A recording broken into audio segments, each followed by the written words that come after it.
Oi, alunos! Agora nós iremos realizar a correção das atividades da aula passada, as atividades de 1 a 5.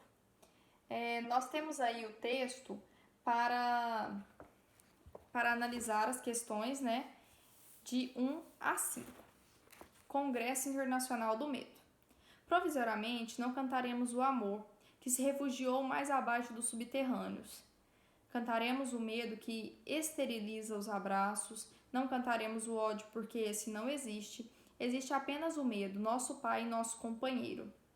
O medo grande dos sertões, dos mares, dos desertos, o medo dos soldados, o medo das mães, o medo das igrejas, cantaremos o medo dos ditadores, o medo dos democratas, cantaremos o medo da morte e o medo de depois da morte. Depois morreremos de medo. E sobre nossos túmulos nascerão flores amarelas e medrosas. Um texto maravilhoso de Carlos Drummond de Andrade. Como nós estamos trabalhando com análise sintática, nós não iremos analisar o sentido do texto, nós não iremos fazer uma interpretação textual, nós simplesmente analisaremos a construção sintática do texto. Pegaremos trechos específicos, a tarefa pegou trechos específicos para fazer a análise. Número 1. O poeta utiliza diversas vezes a forma verbal cantaremos. Qual é o sujeito dessa forma verbal? Nós aí temos um sujeito oculto. Por que um sujeito oculto? É um sujeito que está expresso pela desinência verbal. Quem cantaremos? Nós. Então, pela desinência verbal, eu consigo identificar quem é o sujeito. É um sujeito simples, determinado, oculto. Número 2. No verso, não cantaremos o ódio porque esse não existe. Há duas orações. Qual é o sujeito da segunda oração? A que classe de palavras pertence esse sujeito? A que outra palavra do texto ele está se referindo? O sujeito na segunda oração é esse. E esse é um pronome substantivo demonstrativo que está se referindo à palavra ódio. Lembra que na morfossintaxe do sujeito, geralmente ele é um substantivo ou ele é uma palavra que está no sentido de substantivo, que é o caso do pronome demonstrativo esse. Número 3. Existe apenas o medo? Qual é o sujeito? Lembra que vocês estudaram sobre orações sem sujeito. E lá ficou falando que quando o verbo haver está no sentido de existir, é uma oração sem sujeito. Entretanto, quando vem expresso o verbo existir, se não for um caso de sujeito indeterminado, há sim um sujeito. Nesse caso aqui, como é que ficaria? O medo existe apenas. Então, qual é o sujeito? O medo. Número 4. Qual o sujeito de depois morreremos de medo? É o mesmo caso da número 1. Nós temos o sujeito oculto que está sendo mostrado pela desinência verbal. Morreremos. Eu consigo identificar que o sujeito é nós pela desinência verbal. Número 5. Coloque a seguinte oração em ordem direta. E sobre nossos túmulos nascerão flores amarelas e medrosas. Aponte o sujeito, destacando o núcleo. Nós sabemos que a oração ela pode ser tanto na ordem direta, sujeito, verbo e predicado, quanto na ordem inversa, que é o sujeito depois do verbo. Quando isso ocorre, você pode transformar a oração em ordem direta para ficar mais fácil de identificar o sujeito, que é isso que a tarefa pede. Como é que vai ficar? E flores amarelas e medrosas nascerão sobre nossos túmulos. Qual é o sujeito? Flores amarelas e medrosas. Qual é o núcleo? A palavra flores. Por quê? Porque a palavra flores é a palavra mais importante do sujeito, é a palavra que não pode faltar dentro do sujeito. Se eu tiro a palavra flores e fico e amarelas e medrosas nascerão sobre o túmulo, o sujeito fica sem sentido, não tem lógica. Agora, se eu tiro a palavra amarelas e flores medrosas nascerão. Ok, continua normal, tem sentido. O mesmo acontece com a palavra medrosa. Então, o núcleo do sujeito é a palavra flores, porque é a palavra que não pode não existir no sujeito. Neste caso, Número 6. Observe as frases a seguir e explique por que em A o verbo está no plural, mas em B está no singular. Letra A.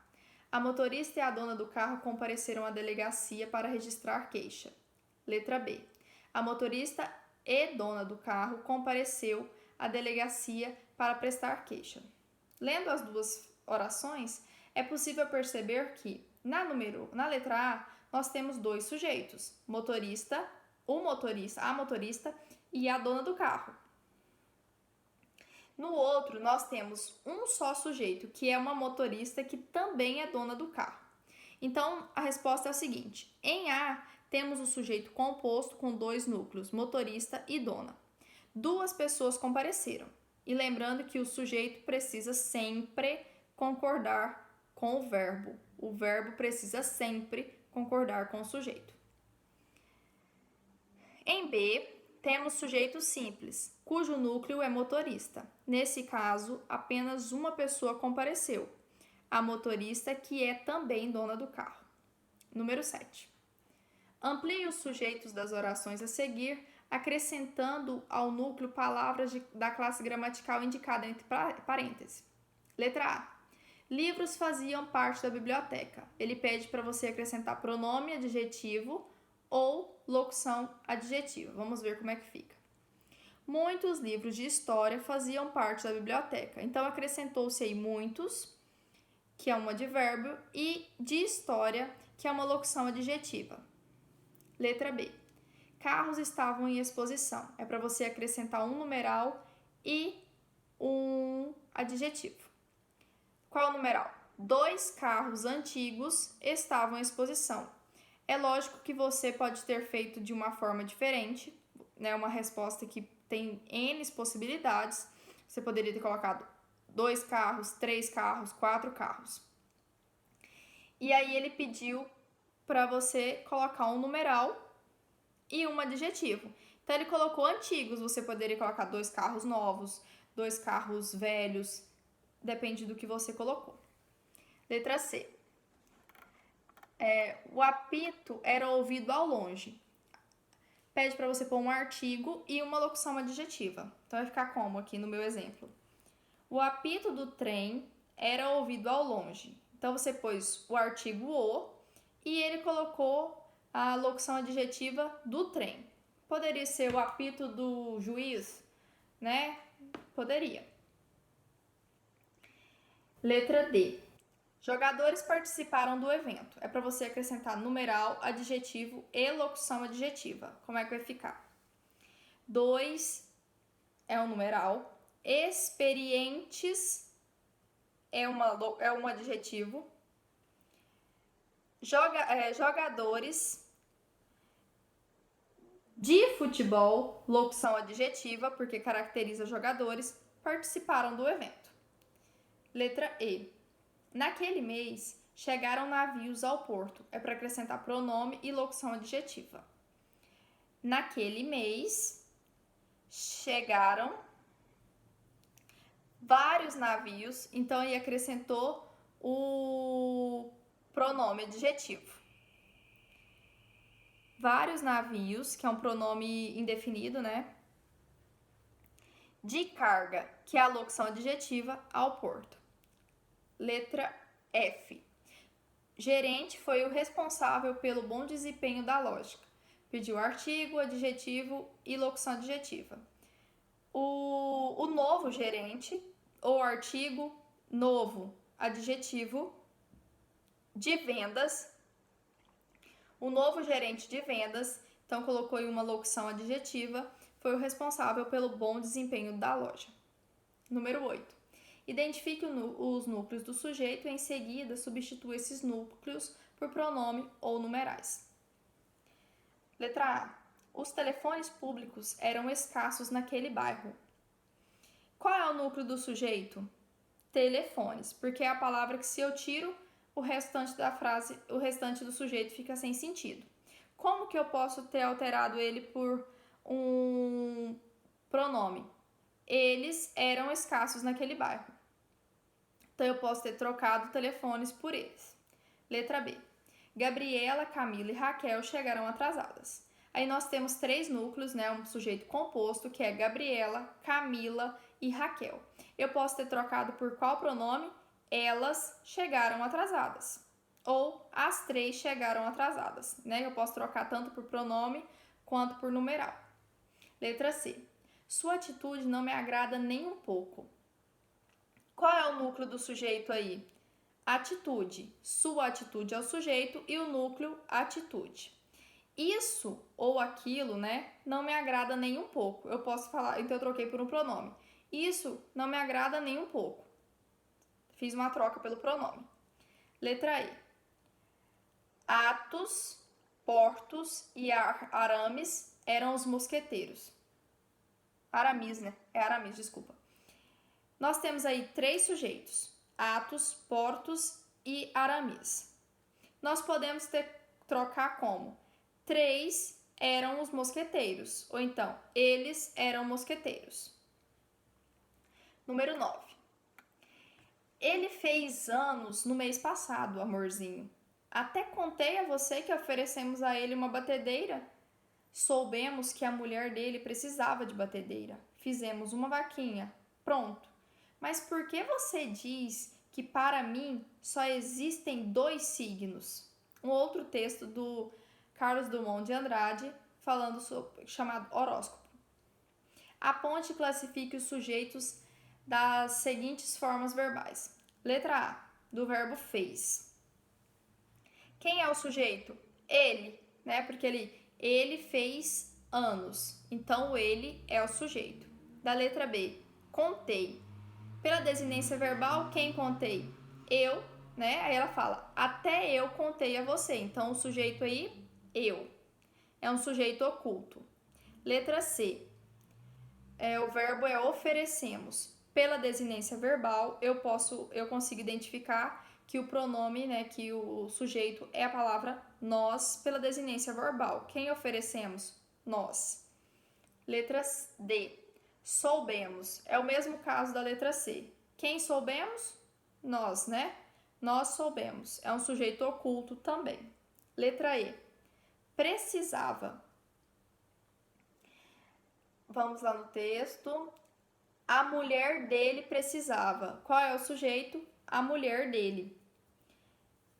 É um sujeito simples.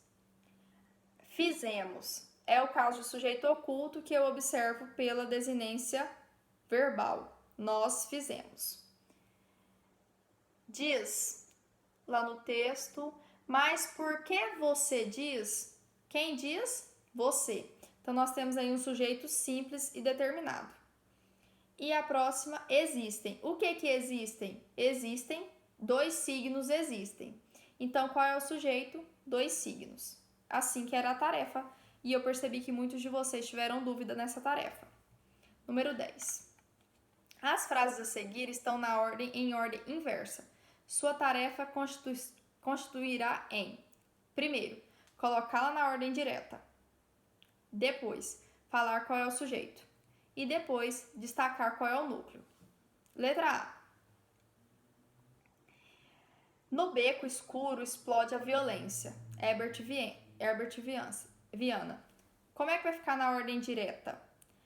A violência explode no beco escuro. Qual é o sujeito? A violência. Qual é o núcleo? Violência. Letra B. Apareceu no jardim da casa de Ana Maria um ramalhete de flores. Como é que vai ficar na ordem direta? Um ramalhete de flores apareceu no jardim da casa de Ana Maria. Qual é o sujeito? Um ramalhete de flores. Qual é o núcleo do sujeito? A palavra que não pode sair, ramalhete. Letra C. Chegou ontem a São Paulo o presidente da FIFA. Como é que vai ficar na ordem direta? O presidente da FIFA chegou ontem a São Paulo. Qual é o sujeito? O presidente da FIFA. Qual é o núcleo? Presidente. Letra D. Aconteceram naquela cidade muitos fenômenos inexplicáveis. Muitos fenômenos inexplicáveis aconteceram naquela cidade. Qual é o sujeito? Muitos fenômenos inexplicáveis. Qual é o núcleo? Fenômenos. Alunos, essa foi a correção da nossa tarefa. Caso vocês ainda tenham dúvidas sobre essa tarefa, eu estou à disposição. Vocês podem perguntar sobre o assunto. Qualquer dúvida, estou aqui. Eu sugiro que vocês leiam mais sobre análise sintática, assistam às videoaulas, façam anotações, tentem compreender, porque a única forma de aprender é realmente estudando, porque gramática nada mais é do que lei.